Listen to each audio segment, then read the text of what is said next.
Guys, it is absolutely mind-boggling to me right now how close we are to having this new Scream movie. They were literally gonna start filming this thing next week. So the way I see it, there are 1, 2, 3 potential versions of what this movie could be. So let's explore all 3 of them and see if we can figure out which one we're gonna get.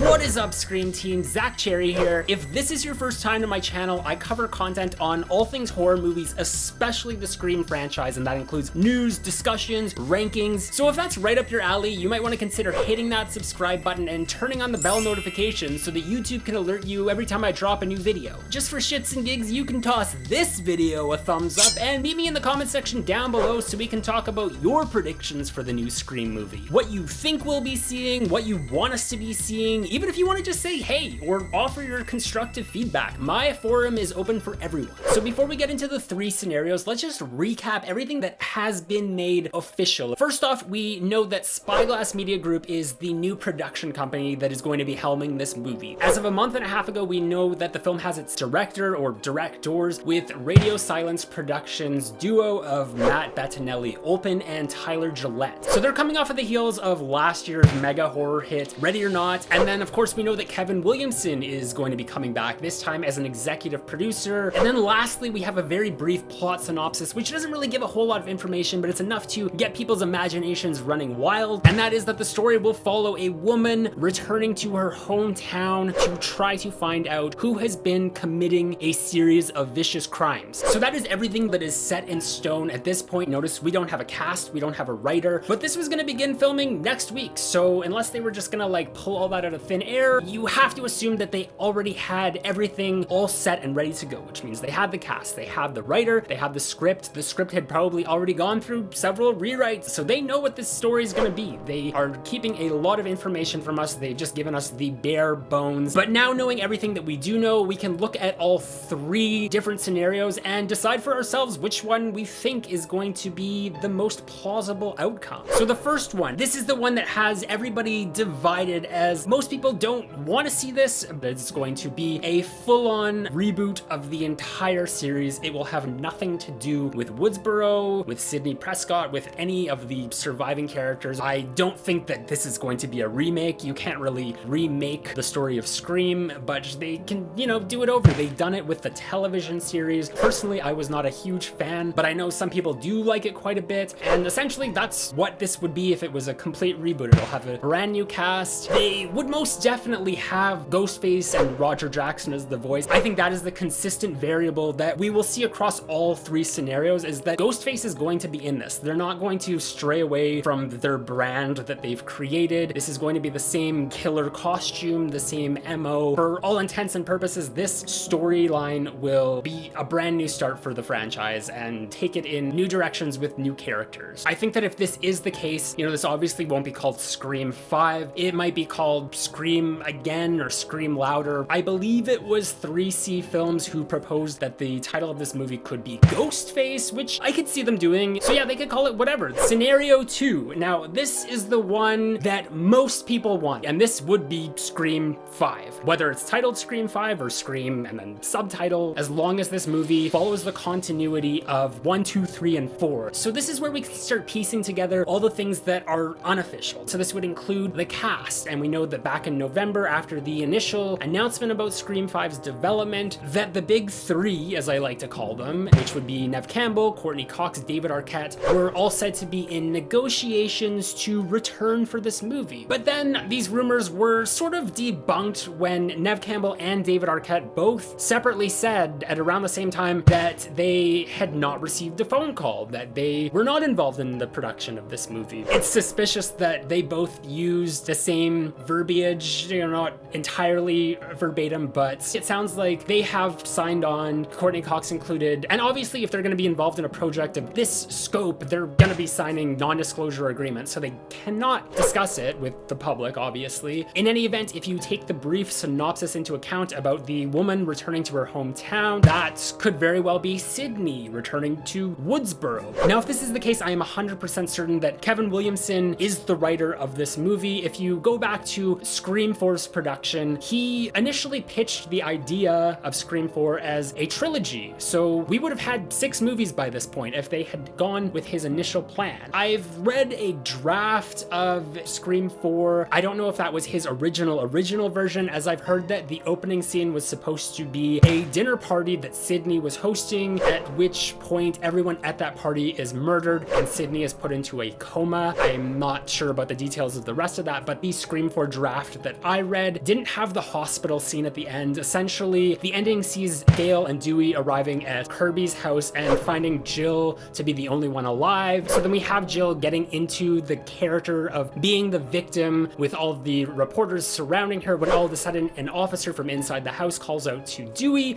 to let him know that they found another survivor and it's a female, and the movie ends there. So we don't know if that female is Sidney or Kirby, as in that particular script, while they both appear to be mortally wounded, neither of them were confirmed to be dead. So if that's the way the movie did initially end, I would think that Williamson's proposed Scream 5 would have had Jill getting away with murder and then a survivor, which I presume would be Kirby. Her fate was always left up in the air, as Wes Craven shot her death scene in a very specific way, so they could still honor Kevin Williamson's idea if they were to bring her back and have it make sense in the story, as we never actually got to see her die or dead on the ground or whatever. And that would make her the perfect character to kind of go forward and try to solve a murder that her best friend committed. And when you harken back to that brief plot synopsis about a woman returning to her town, that could very well be Kirby. So of course that never materialized because the Weinsteins didn't want to do back-to-back-to-back movies, as you know, at the time that was considerably risky. We didn't have the Marvel Cinematic Universe. We didn't have the Halloween Kills trilogy. You know, it was unheard of to have a movie end like that on a cliffhanger and then come back a year later to find out what happens. So they asked Kevin Williamson to rewrite this story so they could repurpose it as a standalone movie, but he had other obligations at the time and they didn't want to wait for him, so he kind of quit. And then they brought in Aaron Kruger to do these rewrites, but the Weinsteins are gone now. Good riddance. So if Williamson still has these concepts for Scream 5 and 6, he would simply just need to repurpose the story so that it matches the continuity of Aaron Kruger's rewrites.